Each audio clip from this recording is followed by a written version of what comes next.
Algieri doesn't have the chin that Chris Eubank Jr. has. He certainly does not. Conor Conor can, if he can connect with that type of shot against me, I'm gonna smile in his face.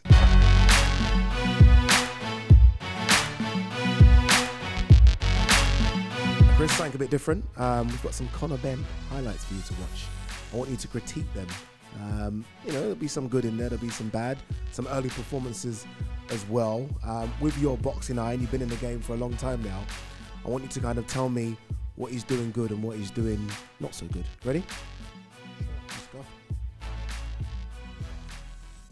All right, this is Conor Benn versus Cole back in July 2017. This is 5 years ago. Young Conor Benn, you can tell because he's not got so many tattoos then. When you look at this here, Ben was 147 there. He's a small 147, isn't he, then? I don't really know anything about the 147 division, so I don't know if he's small for the weight or not, but he told me in person he walks around at middleweight. He certainly didn't back then. What do you make of this, his boxing ability here? He's fiery, he's up for it, he's wild, he's open. Do you still think a lot of those things are true now when you think of Conor Benn now? He has that knockout. That power, wild, ferocious. You can apply those things to Conor now. Yeah, he is still all of those things, just a more refined version. But all those attributes are going to get him in a lot of trouble against a fighter like me. You know, when you see this early, and you think of your fights early, where I remember watching your fights where, again, super aggressive. You're throwing punches and bunches like we hadn't seen before. Do you kind of see similarities in terms of just wild as well? Yeah, well, listen, when you're a young kid, that's what you do. Yeah. You pour your energy, and it's only these are 6-round fights, so you can go wild. You can go wild without having to worry about emptying the tank. Yeah. Oh, I got 12 rounds to go, so let me calm down. So that's what you do. You want to go out there and put on a show, especially as a youngster when you're kind of unproven. You want to show people that you can have it, and that's what he's doing in these fights. When I look at these type of performances now, we're sort of fast forward to 2019. There is improvements in terms of boxing ability, like where you just step back there or that counter sort of right hook. There are improvements sort of under Tony Sims, aren't there? You can kind of see that he is getting better. I mean, that of course. It's just going to happen naturally, I guess. When I was 22 versus when I was 26, big improvements. That's just what happens when you dedicate your life, when you fight, when you spar, when you train, when you grow. He improves with every fight. And now he's at a stage where he thinks he is at a level where he can play with the big boys. Even back then, this is 3 years ago, 2019. Is there anything in the back of your mind thinking, maybe one day we might see each other? Bear in mind, I think 2019, you're a super middle, right? 2019? Yeah. No, I fought Matt Korobov at the end of 2019. Yeah, December 2019. I fought DeGale. Did I fight DeGale? I think I fought DeGale 2019. Yeah, February. I think that was my last. Was it? February 2019, I think, yeah. Super middle. But again, I was never a natural super middleweight.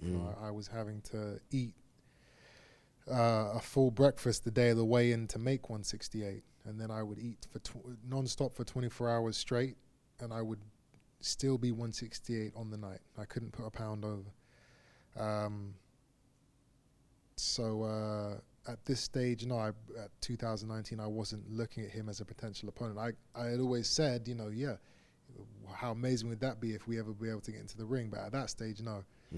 Fast forward now to 2021. This is Benn against Vargas. This is almost, for me, the new version of Benn, the Benn that we're seeing now, the guy that everyone's sort of saying potentially is the next big superstar out of Britain. Yeah, he's starting to fight in these 12-round fights. Okay, so he's maturing. He is, he's becoming a monster, in his own right. Maybe this fight could happen. Maybe it would make sense. Mm. You know, he's relentless. He has that fire. He wants to hurt you. You guys are very similar. Very, very similar, I think. I don't know if it's... In what way? When I see you fight, I look at you like that as well. Like, if Conor was sitting here and we're watching your fights, I think we'll say the same thing. Like, you know, Eubank fights like he wants to hurt you. He's relentless. I see similarities. I don't know if it's the upbringing. I don't know if it's the names that you're fighting for. I'm not quite sure what it is, but you guys remind me of each other. In the ring, at least. We both have something to prove. I mean, not so much for me anymore because I've been there and I've done it. Yeah. But especially early on in my career, I was always having to prove that I was supposed to be there. Yeah.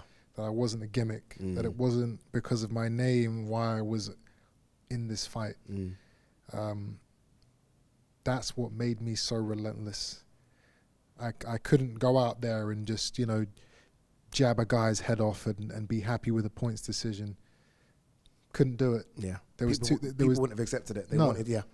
They expected too much from me. There were too many haters, there were too many doubters, there were too many people, too many trolls online saying all these things. I couldn't give them that ammunition. Yeah. I had to go and take these guys out.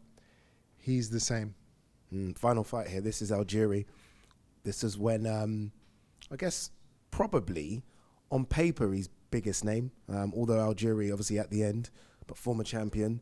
And this is where I think people are like, okay, Conor maybe does have real dynamite in the hands, the way in which he stopped Algieri here. And he looked good as well. We're seeing a lot more better boxer, more composed. Is that fair to say? Yeah, he's growing here. Algieri is you know, he's a former world champion, a very experienced guy, and Conor blew him out of the water. You know, he hit him with a shot that was, you know, it's heavy. He's heavy-handed, but Algieri doesn't have the chin that Chris Eubank Jr. has. Oh, he certainly does not. Conor can, if he can connect with that type of shot against me, I'm going to smile in his face. I'm not going down like Chris Algieri did. So if that happens, if he's able to hit me with a shot like that, and then he sees me looking at him and smiling and saying, yeah, come on, where's the next one? How's he going to react? That's what we're going to find out.